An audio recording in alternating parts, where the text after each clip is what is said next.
नमस्कार दोस्तों, इस वीडियो में 69th बीपीएससी पीटी 2023 के लिए प्रैक्टिस सेट डिस्कस करेंगे। ये प्रैक्टिस सेट रोटेरिया का प्रैक्टिस सेट है और ये प्रैक्टिस सेट नंबर 1 है। इसमें टोटल 150 प्रश्न हैं। 150 में से आप सभी लोग कितने प्रश्न सही करते हैं इसके बारे में कमेंट बॉक्स में बताइएगा। आप सभी लोग वीडियो को ध्यान से देखिएगा। अगर वीडियो को ध्यान से देखिएगा तो आपको बहुत ऐसा चीज जो है नया सीखने के लिए यहाँ पर मिलेगा। ठीक है, इसका पीडीएफ टेलीग्राम ग्रुप ज्वाइन कर सकते हैं। इसका लिंक आपको डिस्क्रिप्शन में दिया गया है। तो आइए देखते हैं पहला क्वेश्चन। कांग्रेस अधिवेशन को संबोधित करने वाली पहली महिला थी। तो कांग्रेस अधिवेशन को संबोधित करने वाली जो पहली महिला है उनका नाम है कादाम्नी गांगुली। इनके बारे में आपको याद रखना है कि इनके द्वारा स्नातक कब किया गया था। तो 1890 में इनके द्वारा स्नातक किया गया था, कोलकाता विश्वविद्यालय से किया गया था। साथ ही इनके बारे में एक पॉइंट ये भी याद रखिएगा कि साउथ एशिया की पहली महिला फिजिशियन कौन थी। तो कादाम्नी गांगुली थी। ठीक है, उसके बाद एनी बेसेंट के बारे में याद रखना है कि कांग्रेस की प्रथम महिला अध्यक्ष कौन थी। तो एनी बेसेंट ये कब बनती हैं। तो 1917 के कोलकाता अधिवेशन में बनती हैं। अगर पूछा जाता है कि कांग्रेस की प्रथम भारतीय महिला अध्यक्ष कौन बनती हैं तो उनका नाम हो जाएगा सरोजनी नायडू। कब बनती हैं। तो 1925 के कानपुर अधिवेशन में बनती हैं। 1925 के जो है कानपुर अधिवेशन में बनती हैं। ठीक है, नेक्स्ट क्वेश्चन है कि मैजिक लालटेन व्याख्यान तमिलनाडु में जनता के बीच निम्नलिखित में से किस घटना के दौरान राजनीतिक चेतना उत्पन्न करने का एक लोकप्रिय तरीका था। तो इसमें आपको ध्यान रखना है कि किस घटना के दौरान जो है राजनीतिक चेतना उत्पन्न करने का एक लोकप्रिय तरीका था। तो स्वदेशी आंदोलन के दौरान आपके एक लोकप्रिय तरीका था मैजिक लालटेन व्याख्यान। ठीक है, इसके बारे में आपको ध्यान से याद रखना है कि जो स्वदेशी आंदोलन है ये कब होता है। तो 1905 में स्वदेशी आंदोलन होता है। और आपको याद रखना है कि बंगाल विभाजन के विरोध में जो है स्वदेशी आंदोलन प्रारंभ किया जाता है, जबकि तमिलनाडु है। ठीक है, तमिलनाडु में स्वदेशी आंदोलन का नेतृत्व आपके जो है चिदम्बरम पिल्लई, सुब्रमण्यम शिवा इत्यादि नेताओं के द्वारा दिया जा रहा था। ठीक है, साथ ही ये भी याद रखना है कि बंगाल राष्ट्रीय कॉलेज की स्थापना किया गया था स्वदेशी आंदोलन के दौरान। तो इसके प्रमुख कौन बने थे। तो घोष अरबिंदो घोष आपके जो है इसके प्रमुख बने थे। राष्ट्रीय शिक्षा परिषद की स्थापना कब किया गया। तो 15 अगस्त 1906 को जो है राष्ट्रीय शिक्षा परिषद की स्थापना किया गया था। ठीक है, आपको ध्यान रखना है ये सारे आपके जो है स्वदेशी आंदोलन के दौरान ही किया गया था, ताकि जो विदेशी सामान है, विदेशी संस्थान है, उनका इस्तेमाल ना करके भारतीय वस्तु और भारतीय संस्थान का इस्तेमाल किया जाए। नेक्स्ट पॉइंट है कि निम्नलिखित में से कौन काकोड़ी षड्यंत्र मामले में सरकारी वकील था। ये बहुत ही अच्छा सवाल है। तो सबसे पहले जो काकोड़ी षड्यंत्र मामला है ये कब हुआ था, काकोरी कांड कब हुआ था। तो आपको याद रखना है कि 9 अगस्त 1925 को हुआ था। इसमें सरकारी वकील कौन था। तो आपको ध्यान रखना है जो सरकारी वकील हैं उनका नाम है नारायण मुल्ला, JN मुल्ला। तो बी आपके इसका राइट आंसर हो जाएगा। साथ ही आपको ध्यान रखना है कि जो काकोरी षड्यंत्र हुआ था, काकोरी कांड हुआ था, तो इसमें कौन कौन से व्यक्ति आपके शामिल थे। तो नाम आपको ध्यान से याद रखना है। पहला नाम है राम प्रसाद बिस्मिल, दूसरा है अशफाक उल्ला खान, तीसरा है राजेंद्र लाहड़ी, चौथा है केशव चक्रवर्ती, पांचवा मुकुंद लाल, छठा बनवारी लाल समेत आपके कुल 10 व्यक्ति इसमें शामिल थे। साथ ही आपको याद रखना है कि जो काकोरी षड्यंत्र केस था इसमें फांसी 3 क्रांतिकारियों को दिया गया था। उनका नाम था राम प्रसाद बिस्मिल, अशफाक उल्लाह खान और रोशन सिंह को फांसी दिया गया था। कब दिया गया था? तो 19 दिसंबर 1927 को दिया गया था। 19 दिसंबर 1927 को फांसी दिया गया था। नेक्स्ट पॉइंट है कि बंगाल का विभाजन विरोधी आंदोलन कब शुरू हुआ? बहुत ही अच्छा सवाल है। बंगाल का विभाजन विरोधी आंदोलन कब शुरू हुआ? तो सबसे पहले आपको समझना है कि बंगाल विभाजन करने की घोषणा कब किया गया था। तो बंगाल विभाजन करने की घोषणा जो है करजन के द्वारा 19 जुलाई 1905 को किया गया था। घोषणा किया गया 19 जुलाई 1905 को, ठीक है। उसके बाद है कि जब घोषणा हो गया तो इसके विरोध में आंदोलन होता है। ये कब प्रारंभ होता है? तो 7 अगस्त 1905 को प्रारंभ होता है। जो आपके उस समय लॉर्ड कर्जन था, इसे आधिकारिक रूप से बंगाल विभाजन कब कर देता है? बंगाल का विभाजन जो ये बंगाल है, इसे 2 भागों में विभाजित कब कर देता है आधिकारिक तौर पर? तो 16 अक्टूबर 1905 को कर देता है। लेकिन आपसे प्रश्न क्या पूछा गया है कि बंगाल का विभाजन विरोधी आंदोलन कब शुरू हुआ? तो 7 अगस्त 1905 को प्रारंभ होता है, ठीक है। 7 अगस्त 1905 को प्रारंभ होता है। नेक्स्ट प्रश्न है कि गांधी जी के पहले के आंदोलन के संबंध में निम्नलिखित घटनाओं को सही कालानुक्रमिक रूप में आपको व्यवस्थित करना है, तो व्यवस्थित कर लीजिए। पहली सामूहिक हड़ताल किसके विरोध में होता है? तो रॉलेट एक्ट के विरोध में होता है। कब होता है? तो 1919 में होता है, ठीक है। प्रथम सविनय अवज्ञा आंदोलन ये कब होता है? तो प्रथम सविनय अवज्ञा आंदोलन, इसे चंपारण आंदोलन बोला जाता है, 1917 में होता है। खेड़ा सत्याग्रह कब होता है? तो 22 मार्च 1918 को होता है। उसके बाद है कि पहली भूख हड़ताल, तो अहमदाबाद जो सत्याग्रह है उसमें पहली बार भूख हड़ताल किया गया था। तो पहली बार जो भूख हड़ताल है 11 मार्च 1918 को हुआ था। 11 मार्च 1918 को हुआ था। तो इसे एक आपके कालानुक्रम में व्यवस्थित कर लीजिए। सबसे पहले कौन सी घटना घटता है? तो प्रथम सविनय अवज्ञा आंदोलन होता है। उसके बाद पहली भूख हड़ताल होता है। उसके बाद आपके खेड़ा आंदोलन होता है और उसके बाद लास्ट में जो है पहली सामूहिक हड़ताल होता है, ठीक है। पहली सामूहिक हड़ताल आपके होता है। तो इसका आंसर क्या हो जाएगा? 2, 4, 3, 1। तो ए इसका राइट आंसर हो जाएगा। लेकिन जो एडिटोरिया इसे बी दिया है तो आप लोग चेक कर लीजिएगा, हो सकता है मेरी समझ में कोई गलती हो, ठीक है। नेक्स्ट है कि निम्नलिखित में से किसने सबसे पहले प्रस्तावित किया कि स्वराज को पूर्ण स्वतंत्रता के रूप में परिभाषित किया जाना चाहिए? तो किसके द्वारा प्रस्तावित किया गया था? तो आपको याद रखना है मौलाना हसरत मोहानी के द्वारा। यहाँ पर लिख देते हैं मौलाना हसरत मोहानी के द्वारा, ठीक है। कब? तो 1921 के अहमदाबाद अधिवेशन में, ठीक है। तो उपरोक्त में से कोई नहीं हो जाएगा, तो ई इसका राइट आंसर हो जाएगा। नेक्स्ट पॉइंट है कि निम्नलिखित में से किसने 1931 में जो है कांग्रेस के कराची अधिवेशन के लिए मौलिक अधिकारों पर प्रस्ताव का मसौदा तैयार किया था? तो किसके द्वारा तैयार किया गया था? तो यहाँ पर ध्यान रखिएगा कि 1931 में जो कराची का अधिवेशन हुआ था तो इसके अध्यक्ष कौन थे? तो सरदार वल्लभ भाई पटेल इसके आपके अध्यक्ष थे। सरदार वल्लभ भाई पटेल इसके अध्यक्ष थे। मौलिक अधिकार है, फंडामेंटल राइट है, इस पर प्रस्ताव का मसौदा किसके द्वारा तैयार किया गया था? तो आपको ध्यान रखना है तैयार किया गया था जवाहरलाल नेहरू और एम.एन. राय के द्वारा। एम.एन. राय के द्वारा तैयार किया गया था। तो ऑप्शन में क्या है? केवल आपके जवाहरलाल नेहरू है। तो बी ऑप्शन आपका ठीक हो जाएगा, ठीक है। बी ऑप्शन आपका इसमें ठीक हो जाएगा, आप लोग ध्यान से याद रखिएगा। उसके बाद नेक्स्ट है कि गांधी जी ने कांग्रेस से अपने इस्तीफा की घोषणा की थी। तो गांधी जी जो है कांग्रेस से इस्तीफा कब देते हैं?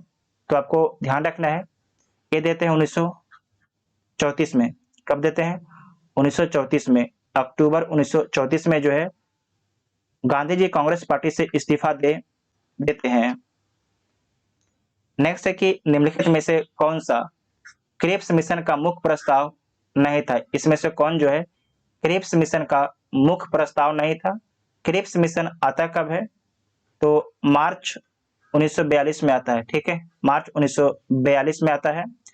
स्टेफोर्ड क्रिप्स के अध्यक्षता में, स्टेफोर्ड स्टेफोर्ड क्रिप्स के अध्यक्षता में ये आता है। ठीक है, तो जबकि इसमें क्वेश्चन क्या है कि क्रिप्स मिशन का मुख्य प्रस्ताव नहीं था, तो इसमें से कौन आपके उसका मुख्य प्रस्ताव नहीं था। तो देख लीजिए, द्वितीय विश्व युद्ध के बाद भारत के लिए पूर्ण स्वतंत्रता, तो गलत बात है। भारत को डोमिनियन स्टेट का बात किया गया था, ना कि पूर्ण स्वतंत्रता का, तो पहला तो आपके गलत है।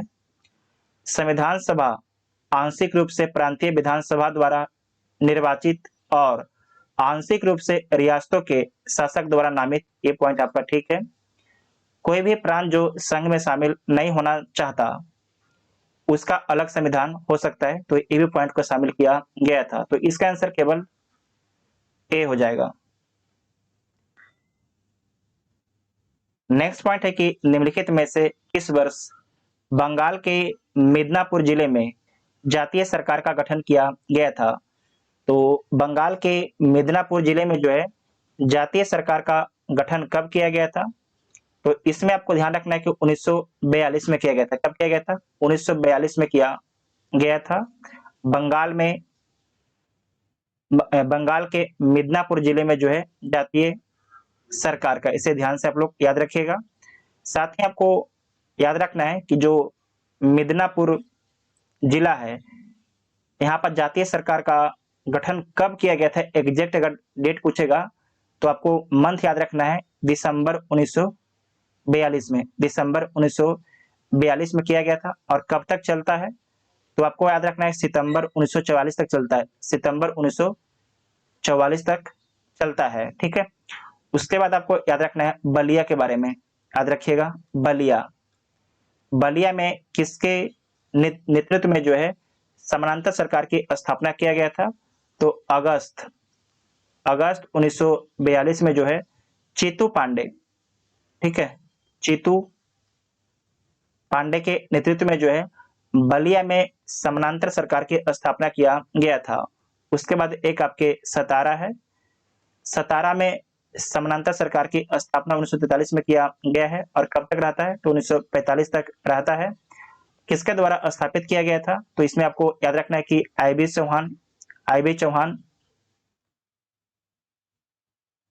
चौहान और नाना पाटिल के द्वारा स्थापित किया गया था। तो इस सारे पॉइंट को आपको याद रखना है। संविधान सभा, ठीक है, संविधान सभा 1946 के संबंध में निम्नलिखित का मिलान करें। नीचे दिए गए सही विकल्प का आपको चयन करना है, तो सही विकल्प का चयन कर लीजिए। जो संघ शक्ति समिति है, जो संघ शक्ति समिति है, इसके अध्यक्ष कौन थे, जवाहरलाल नेहरू थे। उसके बाद है कि हाउस कमेटी, इसके अध्यक्ष सीतारामैया थे। मौलिक अधिकार उप समिति, इसके अध्यक्ष जेबी कृपलानी थे। अल्पसंख्यक उप समिति, इसके अध्यक्ष एससी मुखर्जी थे। तो इसका ए राइट आंसर हो जाएगा। नेक्स्ट है कि बंगाल के अंतिम स्वतंत्र नवाब कौन थे। ये बहुत ही अच्छा सवाल है। बंगाल के अंतिम स्वतंत्र नवाब कौन थे, तो सिराजुद्दौला थे। कौन थे, सिराजुद्दौला थे। जो सिराजुद्दौला है, इनका शासन कब से कब तक रहता है, तो 1760 से 63 तक रहता है, 1760 से 63 तक रहता है। उसके बाद आपको याद रखना कि बक्सर का युद्ध कब हुआ था, बक्सर का युद्ध एक कब होता है, तो 1764 में आपके बक्सर का युद्ध होता है। बक्सर के युद्ध के पहले एक और युद्ध होता है जिसका नाम है प्लासी का युद्ध। एक कब होता है, तो 1757 में होता है। ठीक है, 1757 में होता है, 23 जून 1757 को। किसके किसके बीच में होता है, तो मीर कासिम और अंग्रेज के बीच में होता है, मीर कासिम और अंग्रेज के बीच में होता है। ठीक है, अंग्रेज के बीच में होता है। जो बक्सर का युद्ध 64 में होता है। किसके किसके बीच में होता है? तो इसमें आपको याद रखना है कि अपदस्थ मुगल नवाब शाह आलम द्वितीय, शाह आलम सेकेंड, ठीक है। उसके बाद आपको याद रखना है कि अवध का नवाब शुजा उदौला, शुजा उदौला, और बंगाल का अपदस्थ नवाब सिराजुद्दौला, ठीक है, सिराजुद्दौला। ये आपके एक साइड त्रिगुट था, दूसरे साइड आपके कौन थी? ईस्ट इंडिया कंपनी, ब्रिटिश, ठीक है, दूसरे साइड आपके ब्रिटिश थे। तो इसमें जो है त्रिगुट था, त्रिगुट आपके हार गया था, और जो आपकी ईस्ट इंडिया कंपनी है जो ब्रिटिश है वो आपके जीत जाता है बक्सर के युद्ध में। तो आपको याद रखना है ए इसका राइट आंसर हो जाएगा, ठीक है। नेक्स्ट पॉइंट है कि किस संधि ने प्रथम आंग्ल सिख युद्ध को समाप्त किया? प्रथम आंग्ल सिख युद्ध हुआ कब? तो 1845 से 46 के बीच में चलता है। और जो ये युद्ध है किस संधि के माध्यम से समाप्त होता है? तो लाहौर की संधि के माध्यम से समाप्त होता है। और लाहौर की संधि होता कब है? तो मार्च 1946 में होता है, मार्च 1946 में होता है। इस संधि के माध्यम से आपको याद रखना है कि जो जम्मू कश्मीर है और कोहिनूर हीरा, ठीक है, को है ए नूर हीरा, ठीक है, ये कौन ले लेता है? तो अंग्रेज ले लेता है, ठीक है। और जो जम्मू कश्मीर है, जम्मू कश्मीर को अंग्रेज जो है गुलाम सिंह को बेच देता है। किसे बेच देता है? गुलाम सिंह को बेच देता है। और जो कोहिनूर हीरा है इसे ब्रिटेन लेके चला जाता है अंग्रेज, ठीक है। उसके बाद नेक्स्ट पॉइंट है कि भारत में थियोसॉफी की शुरुआत किसके द्वारा की गई? तो भारत में थियोसॉफी की शुरुआत जो है एनी बेसेंट के द्वारा किया गया है, एनी बेसेंट के द्वारा किया गया है। तो बे इसका राइट आंसर हो जाएगा। साथ ही आपको याद रखना है कि जो थियोसॉफिकल सोसाइटी है, थियोसॉफिकल सोसाइटी है, इसका हेडक्वार्टर कहां पर था? तो आपको याद रखना है कि अडियार में था, ठीक है, अडियार में आपके थियोसॉफिकल सोसाइटी का हेडक्वार्टर था। जो थियोसॉफिकल सोसाइटी इसके संस्थापक कौन थे? तो व्लातवस्की थे। कौन थे? व्लातवस्की थे। सर्वेंट ऑफ इंडिया सोसाइटी की स्थापना किसके द्वारा की गई है? तो सर्वेंट ऑफ इंडिया सोसाइटी की स्थापना जो है गोपाल कृष्ण गोखले के द्वारा किया गया है। और कब किया गया है? तो 1905 में किया गया है, ठीक है, 1905 में जो है गोपाल कृष्ण गोखले के द्वारा सर्वेंट ऑफ इंडिया सोसाइटी की स्थापना किया गया है। और साथ ही आपको याद रखना कि ये सामाजिक राजनीतिक संगठन था, सामाजिक राजनीतिक संगठन था। महात्मा गांधी के गुरु कौन है? तो महात्मा गांधी के जो राजनीतिक गुरु हैं वो आपके गोपाल कृष्ण गोखले ही हैं। निम्नलिखित समाचार पत्रों को उनकी भाषा के साथ सम्मिलित करना है तो कर लीजिए। अल हिलाल किस भाषा में? उर्दू में। केसरी मराठी में। स्वदेश मित्रन ये आपके तमिल में। समाचार दर्पण बंगाली में। जो अल हिलाल है इसके लेखक कौन है? तो राजा राम मोहन राय हैं। केसरी के कौन है? तो बाल गंगाधर तिलक, बाल गंगाधर तिलक, ठीक है। उसके बाद है कि स्वदेश मित्रन इसके कौन है? तो स्वदेश मित्रन के जो है जी सुब्रमण्यम अय्यर हैं, जी सुब्रमण्यम अय्यर हैं। समाचार दर्पण इसके कौन है? तो इसके आपके मार्स मैन है, इसके जो आपके हैं मार्स मैन है। तो इतना आपको याद रखना है। तो इसका आंसर क्या हो जाएगा? तो एक का आपके दो, ठीक है, तो बी इसका राइट आंसर हो जाएगा, ठीक है, बी इसका राइट आंसर हो जाएगा। नेक्स्ट है कि सही कालक्रम चुनना है तो चुन लीजिए। इंडिया इंडिपेंडेंट लीग इसकी स्थापना कब किया गया है? तो इसकी स्थापना 1907 में किया गया है, ठीक है। किसके द्वारा किया गया है? तो तारकनाथ दास के द्वारा किया गया है, यूएसए कैलिफोर्निया में किया गया है। जो अभिनव भारत है इसकी स्थापना 1904 में होता है। विनायक दामोदर सावरकर के द्वारा किया गया है। Hindustan socialist Republican association, Hindustan socialist Republican association इसकी स्थापना कब होता है? तो इसकी स्थापना 1928 में होता है चंद्रशेखर आजाद के द्वारा। भारत नौजवान सभा की स्थापना 1926 में होता है इसके द्वारा, तो भगत सिंह के द्वारा, ठीक है, भगत सिंह के द्वारा।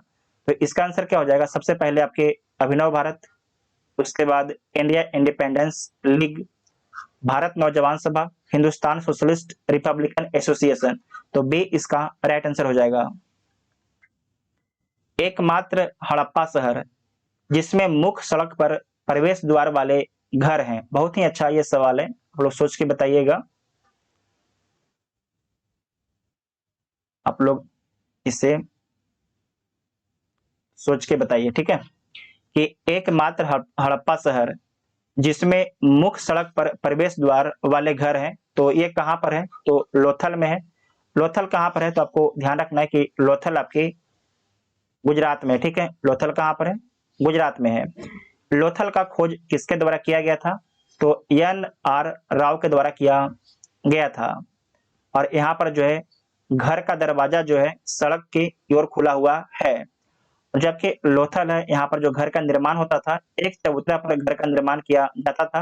और आपको याद रखना है कि कच्चा ईंट से मकान का निर्माण किया जाता था। जो लोथल है यहाँ से क्या क्या मिला है? तो चावल का छिलका मिला है, गोदीबाड़ा बंदरगाह मिला है, गोदीबाड़ा मतलब बंदरगाह होता है, ठीक है।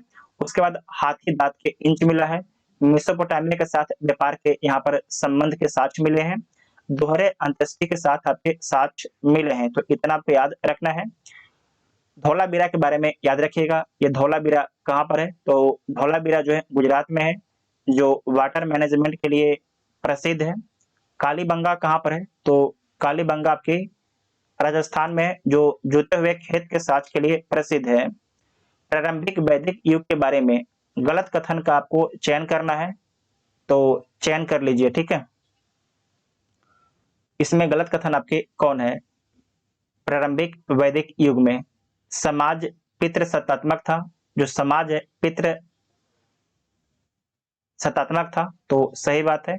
महिलाओं को बहुत सम्मानजनक स्थिति प्राप्त था, वे प्रत्येक धार्मिक समारोह में भाग लेती थी।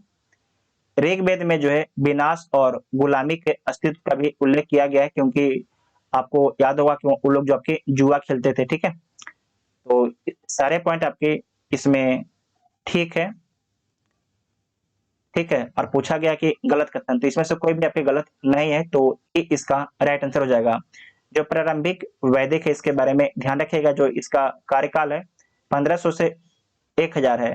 जबकि जो उत्तर वैदिक है, उत्तर वैदिक इसका कार्यकाल जो है, इसका कार्यकाल कब से कब तक है बताइए? कब से कब तक है? तो 1000 से 600, 1000 से जो है 600 BC है, ईस्वी ने, ठीक है। 1000 से 600 आपके BC, इसे ध्यान से याद रखिएगा। निम्नलिखित का मिलान करें, नीचे दिए गए सही विकल्प का आपको चयन करना है, तो चयन कर लीजिए। जो विनय पिटक है इसके बारे में ध्यान रखिएगा। जो विनय पिटक है इसमें बौद्ध धर्म का दर्शन का उल्लेख किया गया है।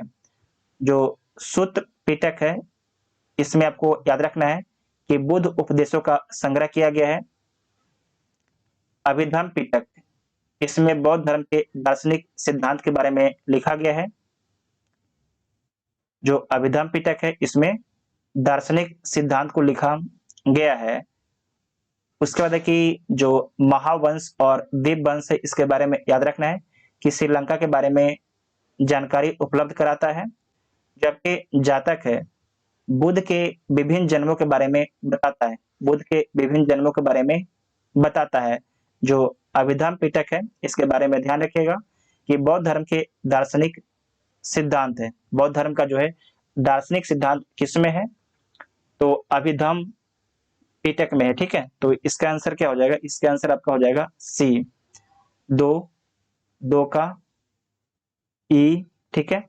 उसके बाद 3 का सी, 4 का डी, 5 का ए। तो सी इसका राइट आंसर हो जाएगा, ठीक है। नेक्स्ट है कि निम्नलिखित का मिलान करें और नीचे दिए गए सही विकल्प का चयन करना है, तो कर लीजिए। बल्लभाचार, बल्लभाचार जो है पुष्टि मार्ग से इनका संबंध है। इसे बोला जाता है शुद्ध अद्वैत दर्शन, पूर्ण एकता में विश्वास, ठीक है। उसके बाद है कि रामानुज, रामानुज इनके बारे में ध्यान रखिएगा कि विशिष्टाद्वैत है, इनका संबंध विशिष्टाद्वैतवाद से है। माधवाचार्य, इनका संबंध द्वैतवाद से है। शंकराचार्य, इनका संबंध अद्वैतवाद से है, अद्वैतवाद से है। तो इसका आंसर क्या हो जाएगा? एक का डी, ठीक है, डी। उसके बाद ए बी सी, तो बी इसका राइट आंसर हो जाएगा। नेक्स्ट है कि निम्नलिखित में से किस अभिलेख में अशोक को बुद्ध शाक कहा गया है? बहुत ही अच्छा सवाल है कि अशोक को जो है बुद्ध शाक किस अभिलेख में बोला गया है? तो मस्की के अभिलेख में बोला गया है।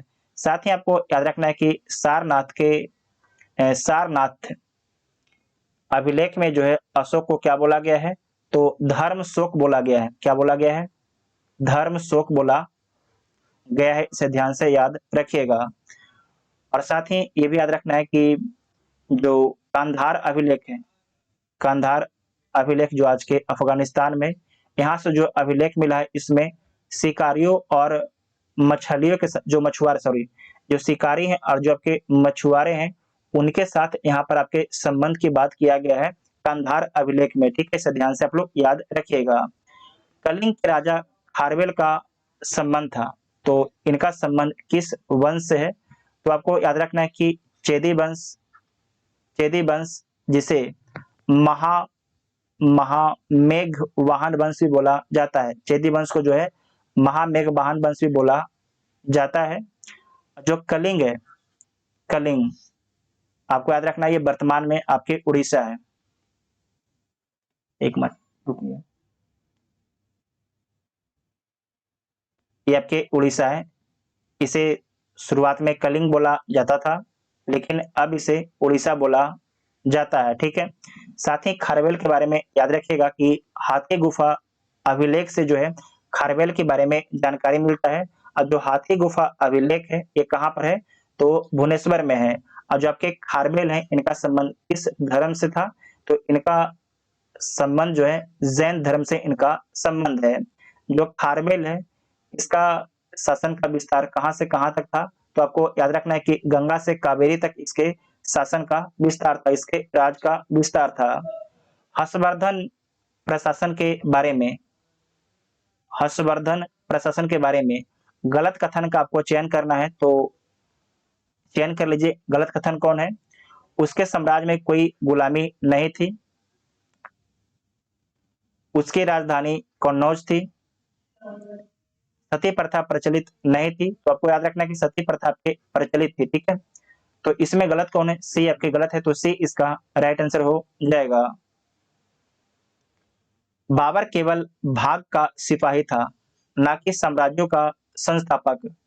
बाबर के बारे में किस लेखक ने यह लिखा है कि बाबर जो है केवल भाग का सिपाही था, ना कि साम्राज्यों का?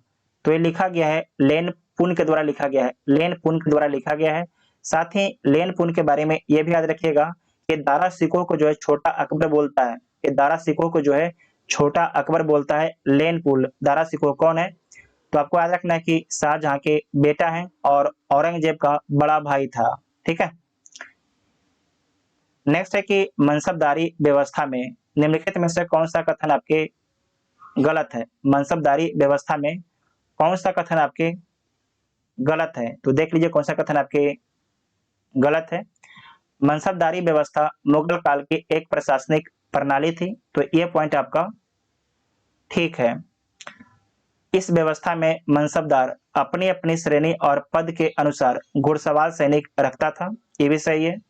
यह व्यवस्था के सैन्य व्यवस्था का आधार नहीं माना गया है, तो आपको याद रखना कि सैन्य व्यवस्था का आधार माना गया है। तो 3 वाला ऑप्शन आपका गलत हो जाएगा, तो सी इसका राइट आंसर हो जाएगा, ठीक है। और जो मनसबदारी व्यवस्था है किसके द्वारा लागू किया गया था पहली बार? तो मुगल काल में पहली बार जो है अकबर के द्वारा लागू किया गया था।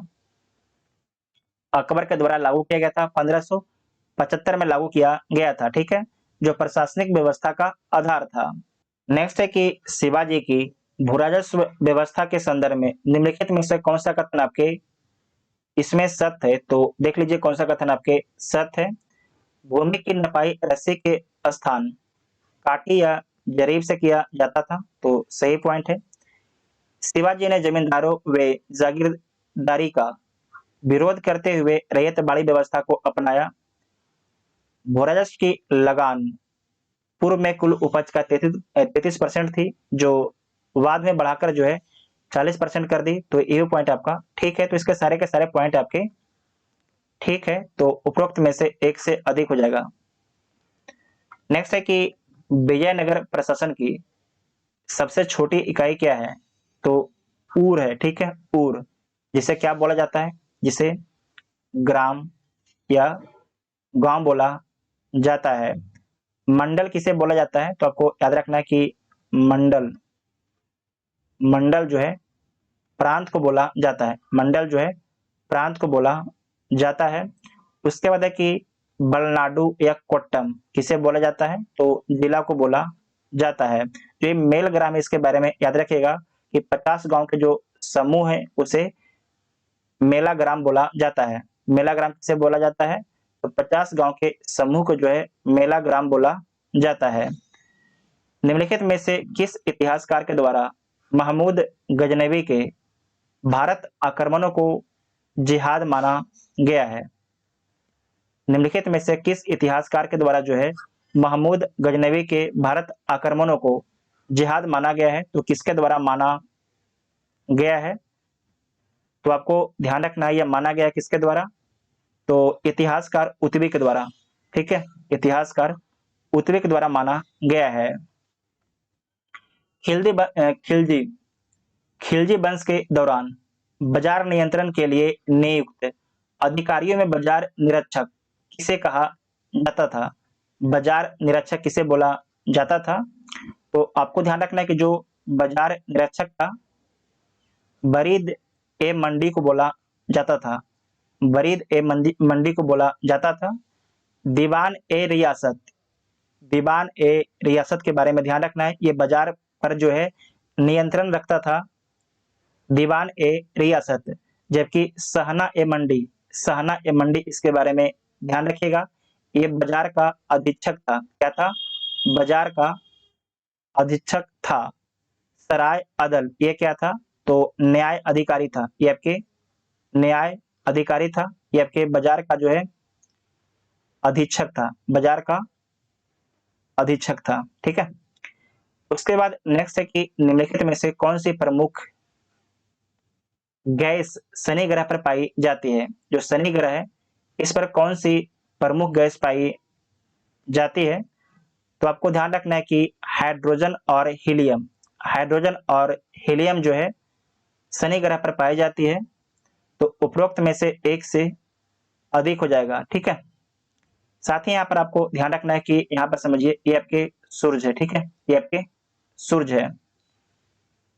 सूरज के बाद आपको दूरी के हिसाब से समझा रहे हैं, ये सूरज है। सूरज के बाद कौन आ जाएगा? तो बुध आएगा, ठीक है। बुध के बाद शुक्र, शुक्र के बाद पृथ्वी, पृथ्वी के बाद आपके मंगल। इन चारों को बोला जाता है इनर ग्रह। क्या बोला जाता है? इन चारों को बोला जाता है इनर ग्रह, क्योंकि ये चारों का निर्माण जो है ठोस से हुआ है। उसके बाद ये आपके हो गया मंगल। मंगल के बाद आपके हो जाएगा बृहस्पति, शनि, अरुण और वरुण। इसे आप लोग ध्यान से याद रखिएगा, इंपॉर्टेंट पॉइंट है, ठीक है। और जो ये चार है इसे बोला जाता है ये तो आपके हो गया इनर, इसे बोलते हैं आउटर। इसे क्या बोला जाता है? ये हो गया आउटर ग्रह, ये आपके हो गया इनर, ठीक है। इसे ध्यान से याद रखिएगा, आपसे एग्जाम में पूछा जाता है। और जो आपके आउटर है ये आपके गैस से बना हुआ है, गैस या द्रव। एक सेकेंड सोचने दीजिए, ये साइड आपके द्रव लगता है, नहीं द्रव नहीं होगा, गैस होगा। एक बार देख लीजिएगा, ये आपके गैस होगा, ठीक है, ये आपके गैस होगा। ये आपके ठोस, ठीक है, ये आपके ठोस है। एनसीईआरटी में हमने पढ़ा था, तो दिमाग से थोड़ा स्किप कर रहा है। उसके बाद नेक्स्ट है कि निम्नलिखित में से आग्नेय चट्टान के संबंध में कौन सा कथन आपके असत्य है? आग्नेय चट्टान के संबंध में जो है कौन सा कथन आपके इसमें गलत है? तो देख लीजिए कौन सा कथन आपके गलत है। आग्नेय चट्टान की उत्पत्ति मैग्मा के जमाव के कारण बनता है, तो सही बात है। इस चट्टान से काली मिट्टी का निर्माण होता है, ये भी ठीक है। आग्नेय चट्टान में जीवाश्म पाए जाते हैं, तो यहाँ पर जीवाश्म पाया नहीं जाता है, ठीक है। तो सी आपके गलत हो जाएगा, बाकी सारे के सारे ऑप्शन आपके ठीक हो जाएंगे। साथ ही आपको ध्यान रखना है कि जो आग्नेय चट्टान है, यहाँ पर समझिए कहाँ गया। जबकि आग्नेय चट्टानें, इसमें क्या क्या पाया जाता है, तो लोहा, सोना, चांदी, तांबा, सीसा, निकेल इत्यादि जो है आग्नेय चट्टान में पाया जाता है। और एक पॉइंट पीछे याद रखिएगा कि जो आपके बुध है, ठीक है, कि आपके बुध है, बुध के बारे में याद रखिएगा कि बुध का टोटल 124 चंद्रमा है। इसका टोटल आपके 124 चंद्रमा है। और सबसे बड़ा जो चंद्रमा उसका नाम क्या है, तो टाइटन है। टाइटन इसका सबसे बड़ा नाम है, जो पृथ्वी से 9 गुना बड़ा है बुध। बुध के बारे में याद रखिएगा कि पृथ्वी से जो है 9 गुना क्या है, बड़ा है। नेक्स्ट पॉइंट है कि निम्न में से किस भूकंप तरंग को प्राथमिक तरंग कहते हैं, तो पी तरंग को जो है प्राथमिक तरंग बोला जाता है। जो पी तरंग है ठोस प्लस द्रव दोनों में चलता है। एस तरंग केवल ठोस में चलता है, ये आपके स्थल पर चलता है, ठीक है, सबसे घातक एक तरीके से ये नहीं होता है। नेक्स्ट है कि अफ्रीका महाद्वीप के एटलस पर्वत का विस्तार निम्न में से किन क्षेत्रों तक देखा जा सकता है, जबकि एटलस पर्वत है, ठीक है, जो एटलस पर्वत है आपके यहाँ पर एटलस पर्वत है, इसका विस्तार किन किन देश में है, तो मोरक्को, अल्जीरिया और ट्यूनीशिया में। मोरक्को, अल्जीरिया और ट्यूनीशिया में इसका आपके विस्तार है। तो ए ऑप्शन आपका ठीक हो जाएगा, ठीक है। नेक्स्ट है कि निम्नलिखित में से कौन सी नदी जो है विषुवत रेखा को 2 बार काटती है। विषुवत रेखा को 2 बार कौन सी नदी काटती है, तो इसमें आपको याद रखना है कि जो विषुवत रेखा है, यहाँ पर समझिए, जो विषुवत रेखा इसे 2 बार काटती है कांगो नदी, ठीक है, जो अटलांटिक महासागर में गिरती है, कांगो नदी काटती है। तो ऑप्शन में कांगो नदी कहीं पर आपको दिख नहीं रहा, तो क्या हो जाएगा, उपरोक्त में से कोई नहीं। क्या हो जाएगा, उपरोक्त में से कोई नहीं हो जाएगा, ठीक है। साथ ही आपको यहाँ पर देखिए ध्यान से याद रखिएगा कि जो नील नदी है ये कहाँ से निकलती है, तो विक्टोरिया झील से आपकी नील नदी निकलती है। माही नदी के बारे में याद रखना है कि ये भारत में जो है कर्क रेखा को 2 बार काटती है। लिम्पोपो नदी के बारे में याद रखना है कि ये मकर रेखा को, यहाँ पर मकर रेखा को जो है ये 2 बार काटती है और हिंद महासागर में गिरती है, ठीक है। नेक्स्ट पॉइंट है कि निम्नलिखित में से किस महासागर में सबसे चौड़ी महाद्वीपीय मग्न तट स्थित है। किस महासागर में है, तो आर्कटिक महासागर में है। ये महाद्वीपीय मग्न तट क्या होता है, तो यहाँ पर समझिएगा आप, ये आपके मानते हैं, आपको एग्जाम्पल के लिए समझाया जा रहा है, ठीक है। ये भारत है, ठीक है, मान लीजिए भारत का जो तट है इसका विस्तार इस साइड तक जमीन का था, जो जमीन है इसका विस्तार इधर तक था, ठीक है। लेकिन कुछ समय के बाद क्या होगा कि जो जमीन है पूरी तरीके से पानी से ढक गया, तो इसे क्या बोल दिया जाएगा, इसे महाद्वीपीय मग्न तट बोल दिया जाता है, ठीक है। या तो फिर ये पहले से ही जो ये छिछला इलाका है, बहुत, जहां पर पानी बहुत ही कम है लेकिन पानी आ गया है, पहले से ही पानी है, ठीक है, तो उसे जो है महाद्वीपीय मग्न तट बोल दिया जाता है। आप लोग जाके एक बार गूगल पर इसका फोटो सर्च कर लीजिएगा, ठीक है, तो आपको एग्जैक्ट समझ में आ जाएगा। नेक्स्ट है कि निम्नलिखित कथनों पर आपको विचार करना है, तो विचार कीजिए। विषुवत रेखा से ध्रुव की ओर बहने वाली धारा को गर्म जल धारा कहा जाता है, तो सही बात है, क्योंकि विषुवत रेखा आपकी हॉट होता है और विषुवत रेखा से जो आपके उत्तर की ओर जाएगी, ध्रुवों तरफ जाएगी, वो आपकी गर्म जल धारा होगी। ध्रुवों से विषुवत रेखा की ओर प्रवाहित होने वाली धारा आपके ठंडे जल धारा है, तो सही बात है। लैब्राडोर जल धारा अटलांटिक महासागर की गर्म जल धारा है, जो आपके लैब्राडोर जल धारा है अटलांटिक महासागर की गर्म जल धारा है, तो आपके ये गलत है। जो लैब्राडोर जल धारा है आपके एक ठंडी जल धारा है, ठीक है। तो इसमें कथन सत्य कौन कौन है, तो केवल 1 और 2 जो आपके कथन है वो ठीक है, केवल 1 और 2 आपके जो कथन है वो आपके ठीक है। तो ए इसका राइट आंसर हो जाएगा, ठीक है, ए इसका राइट आंसर हो जाएगा। नेक्स्ट पॉइंट है कि वायु दाब में अचानक कमी आना किसका सूचक माना जाता है। अगर वायु दाब में जो है अचानक आपके कमी आ जाता है तो किसका सूचक माना जाता है, तो आपको याद रखना है कि तूफान आने का सूचक है। अगर वायु दाब में अचानक कमी आता है तो समझ जाइएगा कि तूफान आने वाला है, ठीक है। अगर वायु दाब धीरे धीरे गिरता है, अगर वायु दाब धीरे धीरे गिरता है तो समझिएगा कि वर्षा होने का सूचक है। अगर वायु दाब धीरे धीरे ऊपर उठता है तो मौसम साफ रहेगा। ठीक है, क्या रहेगा? मौसम साफ रहेगा। इन तीनों पॉइंट को ध्यान से आप लोग नोट कर लीजिएगा। नेक्स्ट है कि भारत के किस राज्य से म्यांमार की सीमा नहीं लगती है? तो यहाँ पर देख लीजिएगा, ये आपके है अरुणाचल प्रदेश, नागालैंड, मणिपुर और आपके मिजोरम। इन 4 राज्यों से जो है म्यांमार की सीमा लगता है। और कितना किलोमीटर लगता है? तो 1643 किलोमीटर आपके सीमा लगता है। प्रश्न क्या पूछा गया कि भारत के किस राज्य से म्यांमार की सीमा नहीं लगता है? तो इन सभी से लगता है, तो उपरोक्त में से आपके कोई नहीं हो जाएगा। ठीक है, उपरोक्त में से कोई नहीं हो जाएगा, तो ए इसका राइट आंसर हो जाएगा। नेक्स्ट है कि निम्नलिखित में से कौन सा कथन आपके सत्य नहीं है? इसमें से कौन सा कथन आपके गलत है? तो देख लीजिए, तल दंदा नहर का उद्गम जो है महानदी से हुआ है, तो ये पॉइंट आपका ठीक है। त्रिवेणी नहर जो है सोन नदी से निकलती है, तो आपकी गलत है। जो त्रिवेणी नहर है, इसके बारे में याद रखिएगा कि गंडक नदी से निकलती है। त्रिवेणी नहर कहाँ से निकलती है? तो गंडक नदी से निकलती है, पश्चिम चंपारण से। पेनगंगा जो है गोदावरी की सहायक नदी है, तो बिल्कुल ठीक है। इसमें गलत कौन है? तो जो बी वाला ऑप्शन है ये आपकी गलत है। ठीक है, बी वाला ऑप्शन आपकी गलत है। नेक्स्ट है कि निम्नलिखित में से किसने बहुउद्देशीय परियोजना को आधुनिक भारत का मंदिर कहा है? तो जवाहरलाल नेहरू के द्वारा बोला गया है। ठीक है, जो बहुउद्देशीय परियोजना है उसे आधुनिक भारत का मंदिर बोला गया है। आज तो सभी लोग मंदिर और मस्जिद के पीछे पागल हैं, लेकिन ये सोचिए कि जो बहुउद्देशीय परियोजना है, जहां से आप बिजली प्राप्त कर सकते हैं, जहां से आप जो है बिजली प्राप्त कर सकते हैं, नहर से पानी निकाल सकते हैं खेती के लिए, और जो आपकी झील है, जो आपके अगर डैम बनता है तो वहाँ पर झील बन जाता है, उसमें मछली पाल सकते हैं, उसमें सोलर पैनल लगा सकते हैं। तो समझ सकते हैं कि बहुत ही अलग अलग मल्टीपल काम करता है बहुउद्देशीय प्रोजेक्ट। ठीक है, जिसे जवाहरलाल नेहरू ने जो है आधुनिक भारत का मंदिर बोला है। ट्रांस हिमालय की भौतिक संरचनाओं को पूर्व से पश्चिम के क्रम में आपको सजाना है, तो सजा लीजिएगा।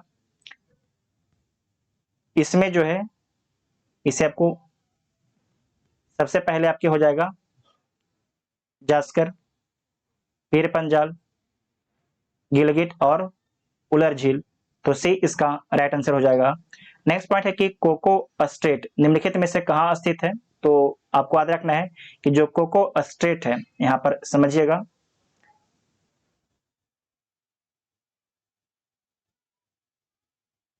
ये भारत है। यहां पर आपके अंडमान निकोबार है, ये भारत का ही है। ठीक है, नीचे में निकोबार है, ऊपर में आपके अंडमान है। तो जो सबसे ऊपर है इसे बोलते हैं उत्तरी अंडमान। क्या बोलते हैं? उत्तरी अंडमान बोलते हैं। ठीक है, तो कोको स्टेट जो है निम्नलिखित में से कहाँ स्थित है? तो उत्तरी अंडमान में स्थित है। ठीक है, तो पूर्वी अंडमान गलत, मध्य ये आपके है, मध्य है ये आपके, दक्षिण है ये आपके, छोटा अंडमान है। ठीक है, तो यहाँ पर क्या हो जाएगा कि कहाँ स्थित है? तो उपरोक्त में से कोई नहीं हो जाएगा, उपरोक्त में से कोई नहीं हो जाएगा। जो आपको बताएं कि जो उत्तरी आपके अंडमान है, उत्तरी अंडमान के उत्तर में जो है कोको स्टेट स्थित है। ठीक है, कोको स्टेट आपके स्थित है, तो इसका आंसर क्या हो जाएगा? ई इसका राइट आंसर हो जाएगा। नेक्स्ट है कि लाल पीली मृदा में, यहाँ पर एक चीज समझ लीजिएगा कि यहाँ पर देखिए, ये आपके है ये आपके है निकोबार, ये आपके है निकोबार, ये आपके है अंडमान। ठीक है, तो ये आपके है ग्रेट निकोबार, ये आपके है लिटिल निकोबार, ये आपके है कार निकोबार। कार निकोबार और लिटिल अंडमान के बीच में यहाँ पर जो है 10 डिग्री चैनल है, ध्यान रखिएगा 10 डिग्री चैनल, इसे नोट कर लीजिएगा, इंपॉर्टेंट पॉइंट है। नेक्स्ट पॉइंट है कि लाल और पीली मृदा में निम्नलिखित में से किस जैव पदार्थ की कमी पाई जाती है? तो इसमें आपको ध्यान रखना है कि नाइट्रोजन, फास्फोरस और ह्यूमस, इन सभी की कमी पाई जाती है। तो उपरोक्त में से एक से अधिक ऑप्शन आपका ठीक हो जाएगा। ठीक है, जो आपके लाल मिट्टी कहाँ कहाँ पर पाया जाता है, तो आपको ध्यान से समझना है कि मध्य प्रदेश, उत्तर प्रदेश, छत्तीसगढ़, झारखंड, बिहार के जो आपके दक्षिणी इलाका है उसके बॉर्डर पर जो भी है लाल मिट्टी पाया जाता है। नेक्स्ट है कि 2011 की जनगणना के आधार पर भारत में जनजातीय जनसंख्या, भारत की कुल जनसंख्या का कितना प्रतिशत है? जो आपकी जनजातीय जनसंख्या है, भारत के कुल जनसंख्या का कितना प्रतिशत है? तो 8.6% है, ठीक है, 8.6% है। जो आपके एसटी कितना है? तो 8.6% है। एक सेकंड रुकिएगा, हाँ, शेड्यूल्ड ट्राइब, ठीक है, 8.6% है। टोटल आपके 10 करोड़, कितने टोटल आपके 10 करोड़ हैं। अगर बोला जाएगा कि एससी कितना है, शेड्यूल कास्ट कितने हैं, तो 16.6% है, जो लगभग आपके 20 करोड़ होते हैं, लगभग आपके 20 करोड़ हैं। अगर पूछा जाए कि 2011 की जनगणना के अनुसार जो है सबसे बड़ी जनजाति कौन है, सबसे बड़ी ट्राइब कौन है, तो आपको याद रखना है कि भील ट्राइब। कौन ट्राइब है? भील ट्राइब है। इसके बारे में बीपीएससी आपके प्रश्न पूछ भी चुका है, ठीक है। नेक्स्ट है कि चिरांद निम्नलिखित में से किस प्राचीन सभ्यता से संबंधित है? चिरांद जो है निम्नलिखित में से किस प्राचीन सभ्यता से संबंधित है? तो नवपाषाणकालीन सभ्यता से संबंधित है। चिरांद बिहार के सारण जिले में स्थित है, बिहार के सारण जिले में स्थित है। और आपको याद रखना है कि जो सारण है इसका हेडक्वार्टर कहाँ है? तो इसका हेडक्वार्टर आपके छपरा में है। नेक्स्ट है कि प्रसिद्ध अशोक स्तंभ, उनके शिलालेखों को साम्राज्य के विभिन्न हिस्सों में खड़ा किया गया था। मौर्य महल के निर्माण के बारे में किस स्तंभ पर शिलालेख है? तो किस पर है? तो लौरिया अरेराज स्तंभ पर है। निम्नलिखित में से कौन पटना के प्रथम अंग्रेज मजिस्ट्रेट थे? उनका नाम क्या है? तो चार्ल्स ग्रैंड उनका नाम है, चार्ल्स ग्रैंड उनका नाम है। बिहार में रामकृष्ण सोसाइटी की स्थापना किसने की है? तो बिहार में रामकृष्ण सोसाइटी की स्थापना जो है बाबा ठाकुर दास के द्वारा किया गया है। बाबा ठाकुर दास के द्वारा किया गया है। यहाँ पर लिख देते हैं बाबा, ये रामदास लिखा गया है, बाबा ठाकुर दास, ठीक है, बाबा ठाकुर दास, ठीक है। तो यहाँ पर बाबा रामदास, बाबा अनुग्रह नारायण सिंह, तो किसी को इनमें से क्या हो जाएगा कि उपरोक्त में से एक से अधिक, ई नहीं, उपरोक्त में से कोई नहीं, ठीक है।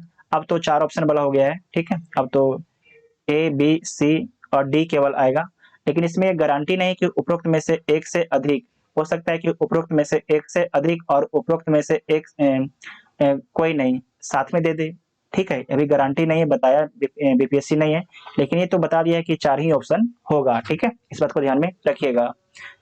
तो इसमें जो बाबा ठाकुर दास है, ये बिहार में रामकृष्ण सोसाइटी के आपके संस्थापक हैं। और बिहार में इसकी स्थापना कब करते हैं? तो 1906 साथ में करते हैं, 1906 और आपके साथ में करते हैं। साथ ही आपको याद रखना है कि जो रामकृष्ण सोसाइटी है इसकी स्थापना कब किया गया? तो 1897 में जो है स्वामी विवेकानंद जी के द्वारा किया गया है। दिल्ली सल्तनत के शासक इल्तुतमिश ने बिहार पर कब आक्रमण किया? तो 1210 में किया, ठीक है, 1210 में किया है। देखिए इस प्रश्न में हम थोड़ा कंफ्यूज हैं, तो आप लोग भी इसे चेक कीजिएगा, ठीक है। 1210 में किया, 1210 में जो है बिहार पर इल्तुतमिश आपके अधिकार कर लिया था, ठीक है।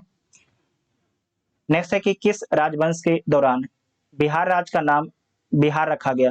बहुत ही अच्छा सवाल है। किस राजवंश के दौरान जो है बिहार राज्य का नाम जो है विहार रखा गया? तो आपको याद रखना है कि तुर्की राजवंश के दौरान, पहले यहाँ पर समझिएगा कि जो बिहार की उत्पत्ति है, विहार, जो बौद्ध भिक्षु हैं जो रहते थे उसे विहार बोला जाता था। धीरे धीरे जो है ये विहार जो है बिहार में आपकी बदल जाता है, ठीक है।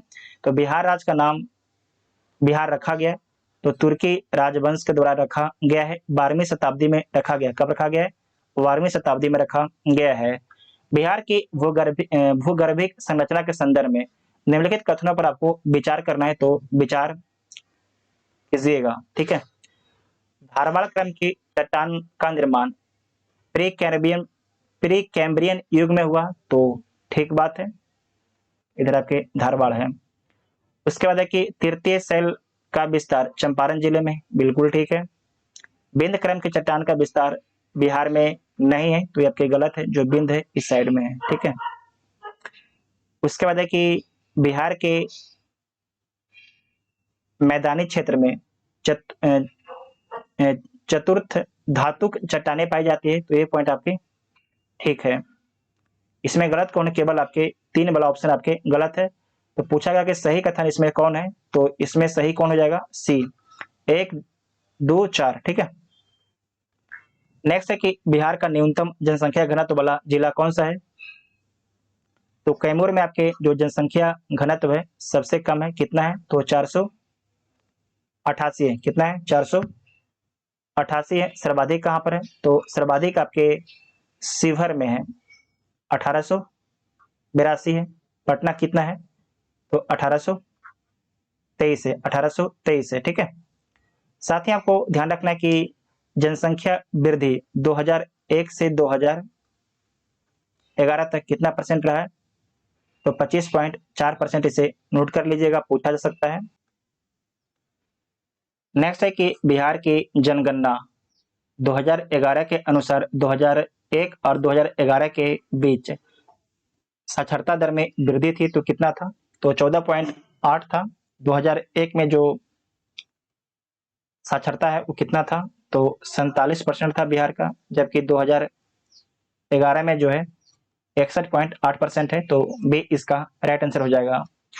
भारत सरकार अधिनियम 1935 के अनुसार केंद्रीय विधान परिषद में बिहार के सदस्यों की संख्या कितनी निर्धारित की गई थी, तो कितना निर्धारित किया गया था, तो आपको याद रखना कि 8 निर्धारित किया गया था।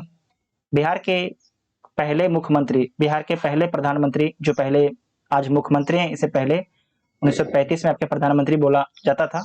तो बिहार के पहले मुख्यमंत्री कौन बने हैं, तो मोहम्मद यूनिस बने हैं। कांग्रेस के पहले मुख्यमंत्री बिहार में कौन बने हैं, तो श्री कृष्ण सिंह बने हैं। ये 2 अलग अलग पॉइंट है। भारत छोड़ो आंदोलन के दौरान बिहार में कहां समानांतर सरकार गठित की गई थी, तो समानांतर सरकार का गठन जो है कहां पर किया गया था, तो आपको याद रखना है कि सुल्तानपुर और उत्तरी भागलपुर में किया गया था। सुल्तानपुर और उत्तरी भागलपुर में किया गया था, तो उपरोक्त में से एक से अधिक ऑप्शन आपका ठीक हो जाएगा, ठीक है।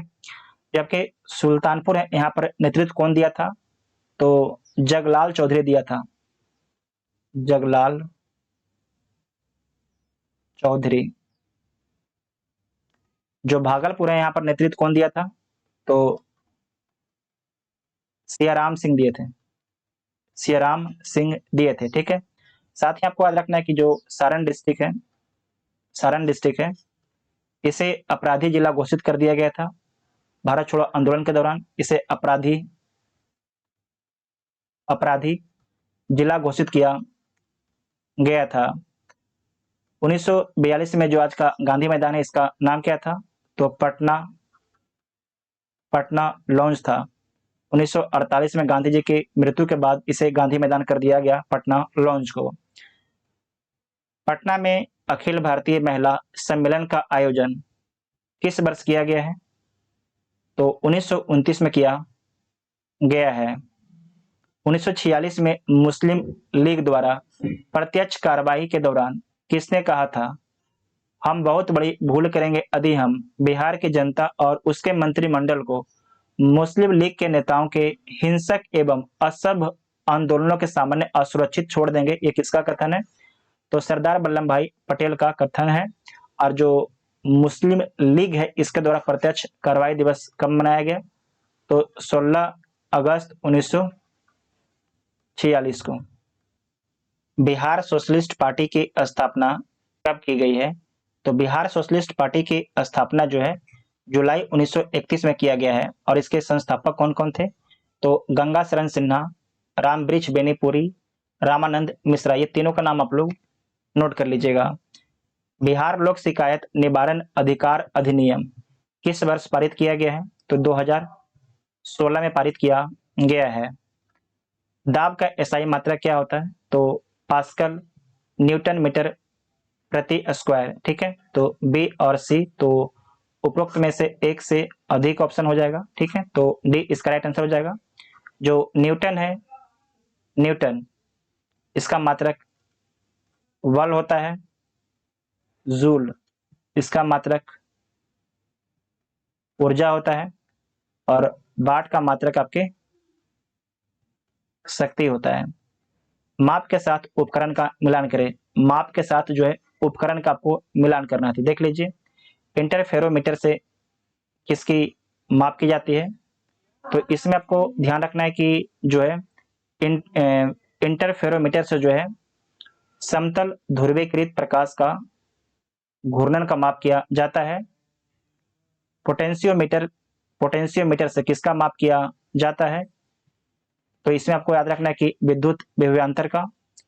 कैलोरीमीटर से किसका किया जाता है, तो विशिष्ट ऊष्मा क्षमता के। और रूलर से लंबाई का।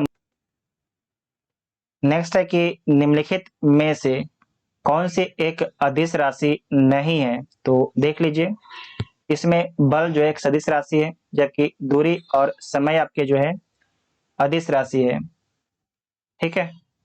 सदिश राशि में कौन कौन आता है, तो बल, वेग, विस्थापन, त्वरण, ठीक है, त्वरण, संवेग, बल आघूर्णन,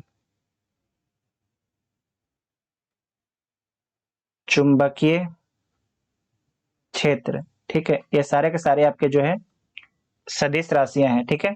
दूरी और जो समय आपके है वो आपके अदिश राशियां हैं। नेक्स्ट है कि भार और द्रव्यमान में क्या अंतर होता है। भार और द्रव्यमान में क्या अंतर होता है, तो भार वह बल है जिसके साथ गुरुत्वाकर्षण किसी वस्तु पर कार्य करता है, जबकि द्रव्यमान किसी वस्तु में पदार्थ की मात्रा है, तो ए इसका राइट आंसर हो जाएगा, ठीक है। नेक्स्ट है कि वह कौन सी प्रक्रिया है जिसके द्वारा कोई वस्तु कुछ रंगों के प्रकाश को अवशोषित करती है जबकि दूसरों को परावर्तित करती है, वह प्रक्रिया क्या है, तो उसे परावर्तन बोला जाता है, ठीक है, उसे परावर्तन बोला जाता है। अगर पूरी तरीके से प्रकाश को अवशोषित कर लेता है, रंग को अवशोषित कर लेता है, तो वो कहलाएगा काला।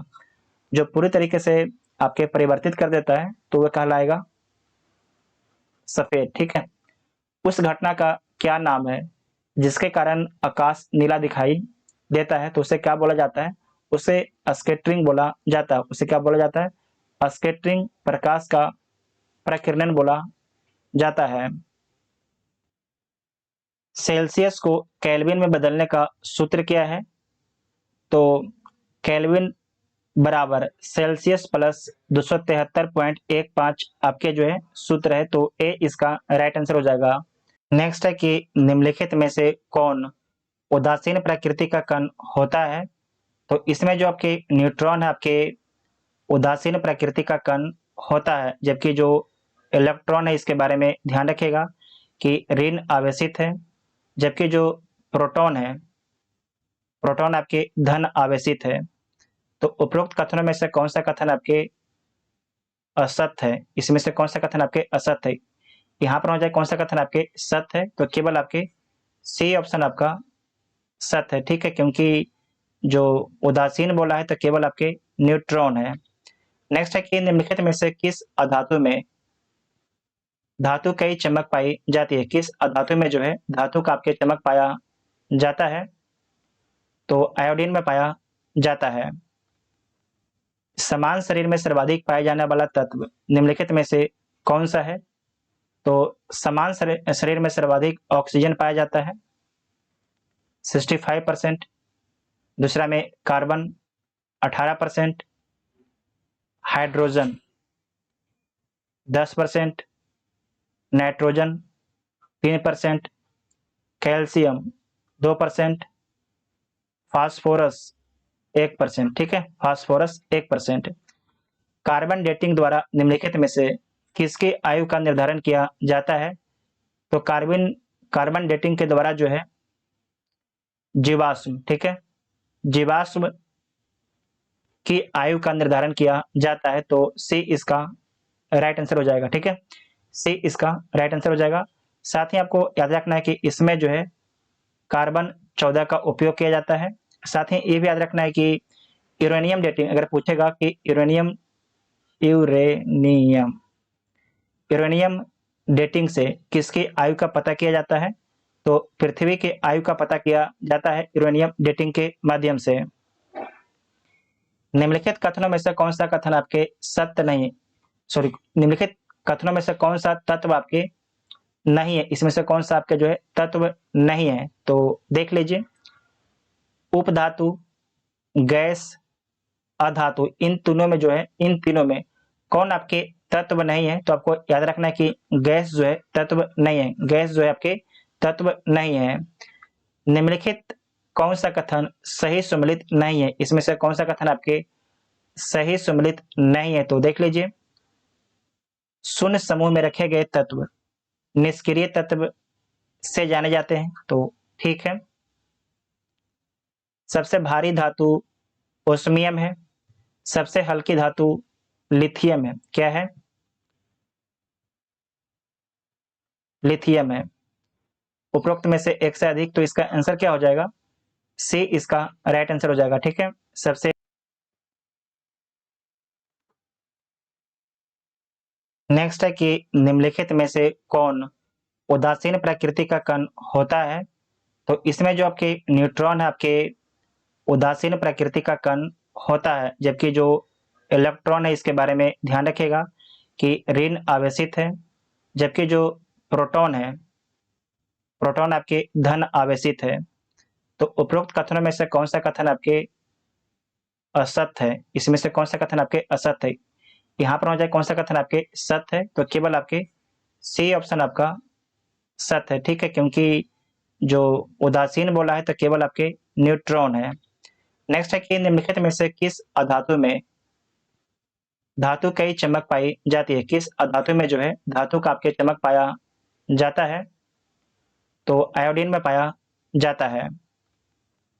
समान शरीर में सर्वाधिक पाया जाने वाला तत्व निम्नलिखित में से कौन सा है, तो समान शरीर में सर्वाधिक ऑक्सीजन पाया जाता है 65%, दूसरा में carbon 18%, hydrogen 10%, nitrogen 3%, calcium 2%, phosphorus 1%। ठीक है, फास्फोरस 1%।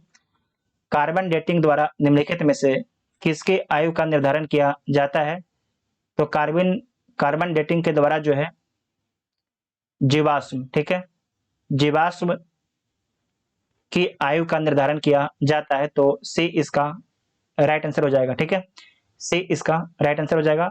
साथ ही आपको याद रखना है कि इसमें जो है कार्बन 14 का उपयोग किया जाता है। साथ ही ये भी याद रखना है कि यूरेनियम डेटिंग अगर पूछेगा कि यूरेनियम डेटिंग से किसकी आयु का पता किया जाता है, तो पृथ्वी के आयु का पता किया जाता है यूरेनियम डेटिंग के माध्यम से। निम्नलिखित कथनों में से कौन सा कथन आपके सत्य नहीं, सॉरी, निम्नलिखित कथनों में से कौन सा तत्व आपके नहीं है, इसमें से कौन सा आपके जो है तत्व नहीं है, तो देख लीजिए। उपधातु, गैस, अधातु, इन तीनों में जो है, इन तीनों में कौन आपके तत्व नहीं है, तो आपको याद रखना है कि गैस जो है तत्व नहीं है, गैस जो है आपके तत्व नहीं है। निम्नलिखित कौन सा कथन सही सम्मिलित नहीं है, इसमें से कौन सा कथन आपके सही सम्मिलित नहीं है, तो देख लीजिए। शून्य समूह में रखे गए तत्व निष्क्रिय तत्व से जाने जाते हैं, तो ठीक है। सबसे भारी धातु ओस्मियम है, सबसे हल्की धातु लिथियम है। क्या है? लिथियम है। उपरोक्त में से एक से अधिक, तो इसका आंसर क्या हो जाएगा? सी इसका राइट आंसर हो जाएगा। ठीक है, सबसे हल्की धातु कौन है, तो लिथियम है। नेक्स्ट है कि नाइट्रिक अम्ल का उपयोग निम्न में से किस कार्य के लिए किया जाता है? जो नाइट्रिक अम्ल है इसका इस्तेमाल सोना एवं सिल्वर को शुद्ध करने में, डायनामाइट के निर्माण में, उर्वरक के निर्माण में किया जाता है। तो इसमें सारे के सारे पॉइंट आपके ठीक है। उपरोक्त में से एक से अधिक ऑप्शन आपका ठीक हो जाएगा। नेक्स्ट है कि हाइड्रोजन एवं हीलियम गैस के बीच निम्नलिखित अंतरों पर विचार करना है, तो विचार कर लीजिए। हीलियम एक अज्वलनशील गैस है, जबकि हाइड्रोजन गैस एक जो है अत्यधिक ज्वलनशील गैस होता है, तो ये पॉइंट आपका ठीक है। हीलियम हाइड्रोजन गैस से हल्की होती है, तो ये आपके गलत है, ठीक है, ये आपके गलत है। उसके बाद है कि हीलियम और हाइड्रोजन भूमिगत रेडियोधर्मी तत्वों से उत्सर्जित होती है, तो ये भी आपके गलत है। तो इसमें सही कौन है? केवल एक ऑप्शन आपका ठीक है, तो ए इसका राइट आंसर हो जाएगा। जल तथा चौक के मिश्रण को निम्नलिखित में से किस विधि द्वारा पृथक किया जाता है? जल तथा चौक के मिश्रण को निम्नलिखित में से किस विधि के द्वारा उसको जो है अलग किया जाता है? तो आपको याद रखना है कि निस्यंदन, अवसादन और निस्तारण इन तीनों विधियों के द्वारा किया जाता है। तो उपरोक्त में से एक से अधिक ऑप्शन आपका ठीक हो जाएगा, ठीक है। जनसंख्या में आनुवंशिक भिन्नता का अंतिम स्रोत क्या होता है? जनसंख्या में जो है आनुवंशिक भिन्नता का अंतिम स्रोत क्या होता है? तो उत्परिवर्तन होता है। क्या होता है? म्यूटेशन होता है, ठीक है। प्रोकैरियोटिक कोशिकाओं की साइटोप्लाज्मिक झिल्ली किससे बनी होती है? प्रोकैरियोटिक कोशिकाओं में जो है साइटोप्लाज्मिक झिल्ली किससे बनी होती है? तो आपको ध्यान रखना है कि फास्फोलिपिड से बनी होती है, फास्फोलिपिड से बनी होती है। नेक्स्ट है कि किस जगत में ऐसे जीव शामिल हैं जो स्वपोषी और बहुकोशिकीय हैं? तो पादप जगत में, ठीक है, पादप जगत में। तो ए इसका राइट आंसर हो जाएगा। हमारे शरीर में थाइमस ग्रंथि कहाँ स्थित है? तो ऊपरी छाती में, ठीक है, ऊपरी छाती में जो थाइमस ग्रंथि है इसके बारे में ध्यान से याद रखिएगा कि लिम्फोसाइट का निर्माण करता है, डब्ल्यूबीसी का निर्माण करता है, व्हाइट ब्लड सेल का, ठीक है, जो हमारी शरीर की आर्मी बोली जाती है व्हाइट ब्लड सेल को, ठीक है। नेक्स्ट है कि निम्नलिखित में से कौन सा पोषक तत्व जो है आमतौर पर पशु खाद्य में पाया जाता है और इसका उपयोग प्राकृतिक उर्वरक के रूप में भी किया जाता है? तो कौन कौन है? तो इसमें आपको ध्यान रखना है कि नाइट्रोजन, ठीक है, कौन है? नाइट्रोजन। डीएनए में कितने नाइट्रोजनी क्षार पाए जाते हैं? तो 4 क्षार पाए जाते हैं। कौन कौन होते हैं? तो adenine, thymine, cytosine, guanine. Next है कि निम्नलिखित में से किसमें खुला परिसंचरण तंत्र पाया जाता है, उसमें नष्ट नहीं होता है? तो किसमें? ऑर्थोपोडा में, ठीक है, ऑर्थोपोडा में। निम्नलिखित में से कौन जो है चंद्रयान 3 के मिशन निर्देशक हैं? तो यस मोहन कुमार हैं। कौन है? यस मोहन कुमार। चंद्रयान 3 के बारे में आप लोग ध्यान से याद रखिएगा कि जो चंद्रयान 3 है इसे कब लॉन्च किया गया है? तो 14 जुलाई 2023 को। ये चांद के साउथ पोल पर सफलतापूर्वक कब उतरा? तो 23 अगस्त 2023 को जो है सफलतापूर्वक उतरता है। जो चंद्रयान 3 है इसे लॉन्च किया गया था, लॉन्च व्हीकल मार्क 3 से लॉन्च किया गया था। साउथ पोल पर पहुंचने वाला पूरे दुनिया का पहला देश भारत बन गया है, जबकि चांद पर जो है सॉफ्ट लैंडिंग करने वाला चौथा देश भारत बन गया है। 3 देश कौन कौन है? यूएसए, रूस और चीन। चौथा देश अपना भारत बना है, ठीक है। साथ ही आपको याद रखना है कि चंद्रयान 3 को कहां से लॉन्च किया गया था? तो आंध्र प्रदेश के श्रीहरिकोटा से लॉन्च किया गया था। वर्तमान में इसरो के अध्यक्ष कौन है? तो यस सोमनाथ है। और आप लोग कमेंट करके बताइएगा कि जहां पर चंद्रयान 3 उतरा है उसका नाम क्या दिया गया है? जहां पर चंद्रयान 3 उतरा है उसका नाम क्या दिया गया है? प्रधानमंत्री मोदी जी के द्वारा दिया गया है। चंद्रयान एक कब लॉन्च किया गया था? 2008 में लॉन्च किया गया था। जिसने पानी का खोज किया था? चंद्रयान सेकेंड कब लॉन्च किया गया था? 2019 में, जो क्रैश लैंड कर गया था चंद्रमा पर। तो इतना बात आपको ध्यान में रखना है, ठीक है। यस सोमनाथ कौन है? तो इसरो के अध्यक्ष हैं। आईआईटी दिल्ली का पहला कैंपस किस देश में स्थापित होने जा रहा है? तो यूएई में स्थापित होने जा रहा है। यूएई के कहाँ स्थापित होगा? तो अबू धाबी में, अबू धाबी में। साथ ही आपको याद रखना कि आईआईटी मद्रास जो है अपना पहला कैंपस जो है तंजानिया में स्थापित करेगा, अफ्रीका के। वेदांता फॉक्सकॉन ने भारत के पहले सेमीकंडक्टर और डिस्प्ले विनिर्माण सुविधा स्थापित करने की घोषणा किस राज्य में की है? तो गुजरात राज्य में की है, गुजरात के अहमदाबाद में। निम्नलिखित में से किस राज्य ने 2022-23 सत्र के लिए रणजी ट्रॉफी का खिताब जीता है? तो किसके द्वारा जीता गया है? सौराष्ट्र के द्वारा जीता गया है। किसे हराकर जीता है? तो पश्चिम बंगाल को हराकर जीता है। रणजी ट्रॉफी का आयोजन बीसीसीआई कराता है। साथ ही आपको याद रखना कि इसकी शुरुआत 1934-35 में हुआ था। सबसे अधिक रणजी ट्रॉफी मुंबई के द्वारा जीता गया है, कुल 41 ट्रॉफी जीता गया है। अंतर्राष्ट्रीय महिला दिवस 2023 का विषय क्या है? तो डिजिटल लैंगिक समानता के लिए नवाचार और प्रौद्योगिकी। महिला दिवस कब मनाया जाता है? तो 8 मार्च को। पहली बार अंतर्राष्ट्रीय शून्य अवशिष्ट दिवस आयोजित किया गया है, तो 30 मार्च को आयोजित किया गया है, 30 मार्च को आयोजित किया गया है। इंटरनेशनल बिग कैट्स अलायंस का उद्घाटन प्रधानमंत्री नरेंद्र मोदी ने कहां से किया? तो कर्नाटक के मैसूर से किया है, ठीक है, कर्नाटक के मैसूर से किया है। प्रोजेक्ट टाइगर कब लॉन्च किया गया था? 1973 में लॉन्च किया गया था। इसका 50 वर्ष पूरा हो गया है 2023 में, ठीक है। साथ ही आपको याद रखना कि 7 बिग कैट है, 7 बिग कैट है। कौन कौन है आप लोग नोट कर लीजिएगा। बाघ, शेर, तेंदुआ, हिम तेंदुआ, चीता, जगुआर, प्यूमा। इसे नोट कर लीजिएगा, इंपॉर्टेंट पॉइंट है। विंबलडन पुरुष टेनिस टूर्नामेंट 2023 किसने जीता है? किसके द्वारा जीता गया है? तो कार्लोस अल्कराज के द्वारा जीता गया है। इनका संबंध किस देश से है? तो स्पेन से इनका संबंध है। किसे हराकर? तो नोवाक जोकोविच को हराकर। इनका संबंध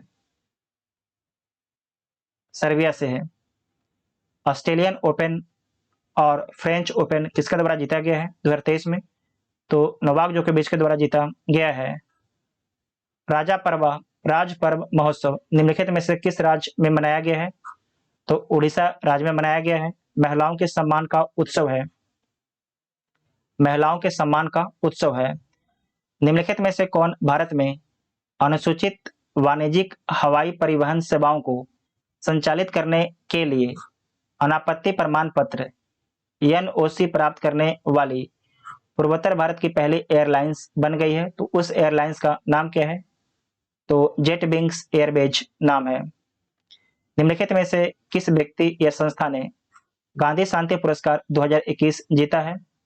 तो गीता प्रेस गोरखपुर के द्वारा जीता गया है। गीता प्रेस की स्थापना 1923 में किया गया था। इसका 100 वर्ष पूरा हो गया है, यहीं से भगवत गीता छपता है। ग्लोबल जेंडर गैप इंडेक्स 2023 में भारत की रैंकिंग क्या है? तो इसमें भारत की रैंकिंग 127 है। इसे जारी कौन करता है? तो वर्ल्ड इकोनॉमिक रिफॉर्म इसे जारी करता है। इसमें भारत का स्कोर कितना है? तो 64.3 स्कोर है। पाकिस्तान का रैंक 142 है। पहला स्थान आइसलैंड को मिला है, पहला स्थान जो है आइसलैंड को पहला स्थान मिला है। अंग्रेजी वर्ग में साहित्य अकादमी युवा पुरस्कार 2023 किसे प्रदान किया गया है? तो अनिरुद्ध कनिसेट्टी को प्रदान किया गया है। किस संस्थान ने क्लाउड सीडिंग के लिए सफलतापूर्वक परीक्षण उड़ान आयोजित किया है? तो आईआईटी कानपुर ने किया है, आईआईटी कानपुर ने किया है। और साथ ही आपको याद रखना है कि क्लाउड बनाने के लिए किसका इस्तेमाल किया जाता है? तो सिल्वर आयोडाइड, सूखी बर्फ और समान नमक का इस्तेमाल किया जाता है। एक्सरसाइज रन विजय हाल ही में आयोजित किया गया है भारतीय वायुसेना के द्वारा, भारतीय थल सेना के द्वारा, भारतीय नौसेना के द्वारा। किसके द्वारा? तो भारतीय वायुसेना के द्वारा। एक्सरसाइज रन विजय भारतीय वायुसेना के द्वारा आयोजित किया गया है। बिहार के किस जिले में सबसे लंबा डबल डेक फ्लाई ओवर बनाया गया है? तो सारण में बनाया गया है। ठीक है, सारण के छपरा शहर में बनाया गया है सबसे लंबा डबल डेक फ्लाई ओवर। हाल ही में हस्ताक्षरित अटलांटिक घोषणा किन दो देशों के बीच हुई है? तो आपको ध्यान रखना है यूएसए और यूके के बीच, यूएसए एंड यूके के बीच में हुआ। ठीक है, अमेरिका और ब्रिटेन के बीच में हुआ है। ठीक है, ध्यान रखिएगा। तो सी इसका राइट आंसर हो जाएगा। इसका उद्देश्य क्या है? रक्षा, परमाणु सामग्री और इलेक्ट्रॉनिक कार बैटरी में उपयोग किए जाने वाले इंपॉर्टेंट खनिज प्राप्त करना इसका उद्देश्य है। ठीक है, नेक्स्ट है कि हाल ही में जो है आईसीएमआर द्वारा मधुमेह और गैर संचारी रोग पर किए गए शोध के अनुसार भारत में कितने लोगों को मधुमेह होने का अनुमान है? कितने लोगों को शुगर होने का अनुमान है? तो आपको ध्यान रखना है 101 मिलियन लोगों को। भारत के पहले अंतर्राष्ट्रीय क्रूज का नाम क्या है जिसे चेन्नई से हरी झंडी दिखाकर रवाना किया गया है? उसका नाम क्या है? तो एमबी एम्प्रेस है। ठीक है, इसे श्रीलंका के लिए रवाना किया गया है। किसके द्वारा? तो सर्बानंद सोनोवाल के द्वारा। हाल ही में पीएम नरेंद्र मोदी ने सिविल सेवकों के लिए पहले राष्ट्रीय प्रशिक्षण कॉन्क्लेव को एकीकृत कहाँ किया है? तो नई दिल्ली में एकीकृत किया है। जून में राष्ट्रपति श्रीमती द्रौपदी मुर्मू ने किस देश का दौरा किया जो किसी भारतीय राष्ट्रपति की पहली यात्रा थी? तो सर्बिया का। ठीक है, सर्बिया का किया। और सर्बिया के द्वारा जो है grand order of the chain of the yellow star award दिया गया जो सर्बिया का सर्वोच्च सम्मान है। साथ ही आपको याद रखना है कि कोसोवा का भी दौरा किया गया था राष्ट्रपति जी के द्वारा, द्रौपदी मुर्मू जी के द्वारा। तो इसका आंसर क्या हो जाएगा? ए इसका राइट आंसर हो जाएगा। भारतीय विशिष्ट पहचान प्राधिकरण के नए सीईओ के रूप में किसे नियुक्त किया गया है? तो आपको याद रखना है नियुक्त किया गया है अमित अग्रवाल को। इसके पहले कौन थे? तो इसके पहले जो है सौरभ गर्ग थे। सुबोध कुमार सिंह के बारे में याद रखिएगा कि राष्ट्रीय परीक्षा एजेंसी का महानिर्देशक हैं सुबोध कुमार, राष्ट्रीय परीक्षा एजेंसी के निर्देशक हैं, महानिर्देशक हैं। ठीक है, उसके बाद है कि टेनिस में अधिकतम ग्रैंड स्लैम खिताब किसने जीता है? तो नोवाक जोकोविच के द्वारा जीता गया है। कितना जीता गया है? 23 जीता गया है। जबकि जो राफेल नडाल हैं इनके द्वारा 22 जीता गया है। फर्स्ट पर नोवाक, दूसरे पर रोजर फेडरर। नेक्स्ट है कि लॉस एंजल्स चिड़ियाघर और भारत के वनजीव ट्रस्ट ने किस प्रजाति के संरक्षण के लिए बिहार सरकार के साथ साझेदारी की है?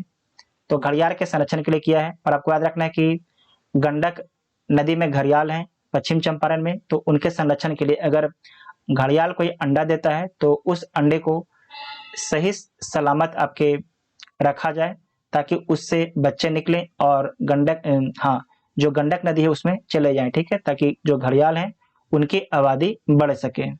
नेक्स्ट है कि किस बैंक ने बचत बैंक खाता धारकों के लिए मेरा खाता मेरा नाम लॉन्च किया है? किस बैंक ने जो है बचत बैंक खाता धारकों के लिए मेरा खाता मेरा नाम लॉन्च किया है? तो किस बैंक के द्वारा लॉन्च किया गया है? तो आपको ध्यान रखना कि ये लॉन्च किया गया है इंडियन ओवरसीज बैंक के द्वारा लॉन्च किया गया है। स्मार्ट सिटी मिशन का कार्यकाल कब तक बढ़ा दिया गया है? तो दिसंबर 2024 तक बढ़ा दिया गया है। कब लॉन्च किया गया था? तो इसे 2015 में लॉन्च किया गया था। टोटल 100 शहरों को भारत में स्मार्ट करना था। बिहार के 4 शहर थे, बिहार शरीफ, भागलपुर, मुजफ्फरपुर और पटना। प्रधानमंत्री नरेंद्र मोदी ने निम्नलिखित में से किस राज्य में एक नए कमल के आकार के हवाई अड्डे का उद्घाटन किया है? तो किस राज्य में किया है? कर्नाटक में किया है। कर्नाटक के शिवमोगा में। कर्नाटक के शिवमोगा में सीवेज को साफ करने के लिए बैंडीकूट नामक रोबोटिक सफाई कर्मी लॉन्च करने वाला पहला राज्य कौन बना है? तो केरल बना है। नेक्स्ट है कि हाल ही में जारी बाघ जनगणना 2022 के अनुसार भारत में वर्तमान बाघों की आबादी कितनी है? तो 3167 है। 3167 है। साथ ही आपको याद रखना कि सर्वाधिक बाघ जो है किस राज्य में है? तो मध्य प्रदेश राज्य में है। सबसे अधिक बाघ किस नेशनल पार्क में है? तो आपको याद रखना है कि कॉर्बेट नेशनल पार्क में है, जो उत्तराखंड में है। बिहार में कुल कितने बाघ हैं? तो बिहार में कुल आपके 54 बाघ हैं।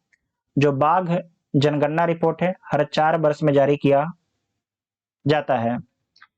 नेक्स्ट है कि निम्नलिखित में से किसे संविधान सभा का संवैधानिक सलाहकार नियुक्त किया गया था? तो संविधान सभा का संवैधानिक सलाहकार जो है बी.एन. राव को नियुक्त किया गया था। बी.एन. राव को, ठीक है। जबकि उपाध्यक्ष जो है उपाध्यक्ष एस.सी. मुखर्जी को नियुक्त किया गया था। संविधान सभा का अस्थायी अध्यक्ष संविधान सभा का अस्थायी अध्यक्ष जो है राजेंद्र प्रसाद को कब बनाया गया था? तो 11 दिसंबर 1946 को बनाया गया था। निम्नलिखित में से किन प्रावधानों को कनाडा के संविधान से लिया गया है? तो इसमें आपको याद रखना है कि द्विसदनीय व्यवस्था ये कहां से लिया गया है? तो ब्रिटेन से। सरकार की संघीय व्यवस्था ये लिया गया है कनाडा से।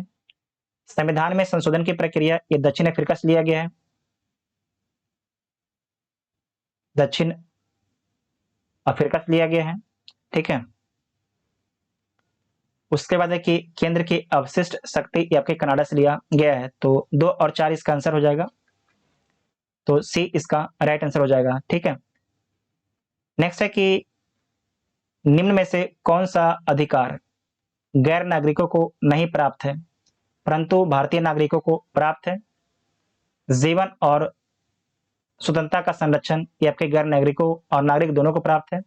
अल्पसंख्यकों के अधिकार केवल भारतीय नागरिक को प्राप्त है। कानून के समक्ष समानता दोनों को। तो बी इसका राइट आंसर हो जाएगा। निम्नलिखित कथनों पर आपको विचार करना है। भारत में वोट करने का अधिकार एक कानूनी अधिकार है, बिल्कुल ठीक है। 61वां संवैधानिक संशोधन अधिनियम 1986 नहीं 1989 ने मतदान के अधिकार के लिए उम्र जो है 21 वर्ष से घटाकर 18 वर्ष कर दिया। तो ये केवल यहाँ पर 86 की जगह 89 होता तो सही हो जाता, ऐसे आपके ये गलत है। तो इसमें से कौन सा कथन गलत है? तो केवल आपके दो वाला आपके गलत है, पहला तो आपके सही ही है, ठीक है। नेक्स्ट है कि मौलिक अधिकार एवं राज्य के निर्देशक तत्वों के विषय में कौन सा कथन आपके सही है? इसमें कौन सा कथन आपके सही है? तो देख लीजिए, वे एक दूसरे के पूरक हैं, तो बिल्कुल ठीक है। फंडामेंटल राइट और जो डीपीएसपी है एक दूसरे के पूरक हैं, ना कि एक दूसरे के विरोधी हैं। जो फंडामेंटल राइट है इसके बारे में याद रखिएगा कि राजनीतिक न्याय की स्थापना करता है, जबकि डीपीएसपी जो है सामाजिक तथा आर्थिक न्याय को बढ़ावा देता है। संसद का व्यय का लेखा जोखा निम्नलिखित में से कौन देखता है? तो नियंत्रक और महालेखा परीक्षक देखता है, जिसे कैग बोला जाता है। इसका उल्लेख अनुच्छेद 148 में है। 100 जो कैग है वो आपके अनुच्छेद 148 से 151 तक है, ठीक है। नेक्स्ट है कि वर्ष 1971 में केंद्र राज्य संबंध पर राजमन्नार समिति का गठन किस राज्य में किया गया था? तो तमिलनाडु राज्य में किया गया था। निम्नलिखित में से अंतर्राज्यीय परिषद का अध्यक्ष कौन होता है? तो प्रधानमंत्री होते हैं, ठीक है। प्रधानमंत्री अंतर्राज्यीय परिषद का अध्यक्ष होते हैं। अंतर्राज्यीय परिषद का गठन कब किया गया? तो 1990 में। जनता दल सरकार के द्वारा किया गया था। साथ ही आपको याद रखना है कि जो अंतर्राज्यीय परिषद का गठन जो है सरकारिया आयोग की सिफारिश पर किया गया है। निम्नलिखित में से किस प्रधानमंत्री के कार्यकाल में 74वां संविधान संशोधन अधिनियम लागू किया गया? तो पीवी नरसिम्हा राव की। आपको याद रखना है कि जो 73वां संविधान संशोधन है ये आपके पंचायती राज से है, जबकि 74वां जो है नगर निगम से है। ठीक है, और इसमें प्रधानमंत्री कौन थे? तो पीवी नरसिम्हा राव थे। ये बात कब का है? तो 1992 का बात है। लागू कब होता है? 1993 में लागू होता है। नेक्स्ट पॉइंट है कि निम्नलिखित में से कौन जो है मुद्रा के अवमूल्यन मतलब मुद्रा का वैल्यू कम करने का सबसे संभावित प्रभाव होगा? अगर मुद्रा का भारत सरकार अवमूल्यन कर देती है तो सबसे संभावित प्रभाव क्या होगा? तो निर्यात आपकी बढ़ जाएगा। ये काम चाइना करते रहता है। ठीक है, नेक्स्ट है कि वह दर जिस पर अनुसूचित वाणिज्यिक बैंक रिजर्व बैंक से रातों रात धन की अतिरिक्त राशि उधार ले सकते हैं, सीमांत अस्थायी सुविधा दर बोला जाता है। ठीक है, सीमांत अस्थायी सुविधा दर इसे बोला जाता है। नेक्स्ट है कि निम्नलिखित में से कौन सा कार्य आरबीआई से संबंधित नहीं है? इसमें से कौन सा काम जो है आरबीआई से संबंधित नहीं है? तो देख लीजिए, ऋण नियंत्रण आरबीआई से संबंधित है, मुद्रा नोट जारी करना आरबीआई से संबंधित है, जनता को पैसा उधार देना ये आरबीआई से संबंधित नहीं है, अंतिम उपाय के रूप में वाणिज्यिक बैंकों को धन उधार देना ये भी आपके आरबीआई का काम है। तो केवल जो 3 वाला है वो आपके काम नहीं है, तो बी इसका राइट आंसर हो जाएगा।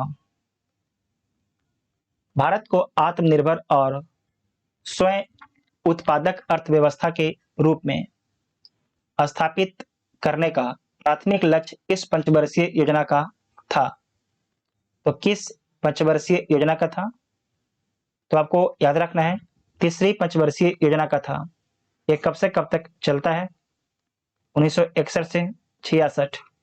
इसी समय 1962 में चाइना से युद्ध होता है, 1965 में जो है पाकिस्तान से होता है। तो जबकि तीसरी पंचवर्षीय योजना ही फ्लॉप हो जाता है। बजट 2023-24 के अनुसार नई व्यक्तिगत आयकर व्यवस्था में स्लैबों की संख्या 6 से घटाकर कितनी कर दी गई है? तो 5 कर दिया गया है। और जो भी व्यक्ति सालाना 7 लाख तक कमाता है उसे कोई भी टैक्स देने की जरूरत सरकार को नहीं है। वित्तीय वर्ष 2023-24 के लिए रेलवे का पूंजीगत परिव्यय कितना रखा गया है? तो रेलवे का पूंजीगत परिव्यय जो है 2,41,000 करोड़ रखा गया है, 2.4 लाख करोड़ रखा गया है। तो सी इसका राइट आंसर हो जाएगा। नेक्स्ट है कि पर्यटन से संबंधित किसकी चर्चा केंद्रीय बजट 2023-24 में की गई है? तो देखो अपना देश, स्वदेश दर्शन योजना, वाइब्रेंट विलेज प्रोग्राम, इन तीनों का चर्चा किया गया है। तो उपरोक्त में से एक से अधिक। नेक्स्ट है कि जल जीवन मिशन के लिए वित्त वर्ष 2023-24 में कितने करोड़ का बजटीय प्रावधान है? जल जीवन मिशन के लिए जो है कितना बजट का प्रावधान किया गया है? तो आपको याद रखना है कि 70,000 करोड़ का प्रावधान किया गया है। आर्थिक समीक्षा 2022-23 के अनुसार वित्त वर्ष 2023-24 के लिए आर्थिक वृद्धि दर अनुमानित की गई है। तो कितना अनुमानित किया गया है? 6 से 6.8 अनुमानित किया गया है। वित्त वर्ष 2021-22 में कृषि और संबंध क्षेत्र में कुल कितने प्रतिशत की वृद्धि देखी गई है? तो इसमें आपको याद रखना है कि 3% की वृद्धि देखी गई है। वित्त वर्ष 2021-22 के दौरान कुल कितने किलोमीटर राष्ट्रीय राजमार्ग सड़कों का निर्माण किया गया है? तो यह किया गया है 10,457 किलोमीटर का निर्माण किया गया है। इसके बाद मैथ और रीजनिंग का सवाल है, तो इसे आप लोग सोल्व कर लीजिएगा, हम सिर्फ आंसर बता देते हैं। इसका हो जाएगा 121। उसके बाद इसका आपके हैं 12, 143, इसका हो जाएगा आपके आंसर 12। ठीक है, ये हो जाएगा। उसके बाद 144, ये आपके सी हो जाएगा। 145 बेटी। 146 ए। 147, 147 का सी। 148 का 60 ग्राम।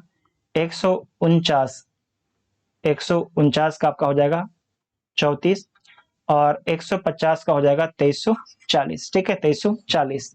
तो टोटल देखिए, हमने तो 140 प्रश्न डिस्कस किया और आप लोगों ने 10 प्रश्न, टोटल हो गया 150 प्रश्न। 150 में से आप सभी लोग कितना प्रश्न सही किए उसके बारे में कमेंट बॉक्स में लिखिएगा। और देखिए, आप लोग अगर ज़्यादा लोग पार्टिसिपेंट कीजिएगा तो वीडियो का अपना कंटिन्यूटी लगातार से बना ही रहेगा।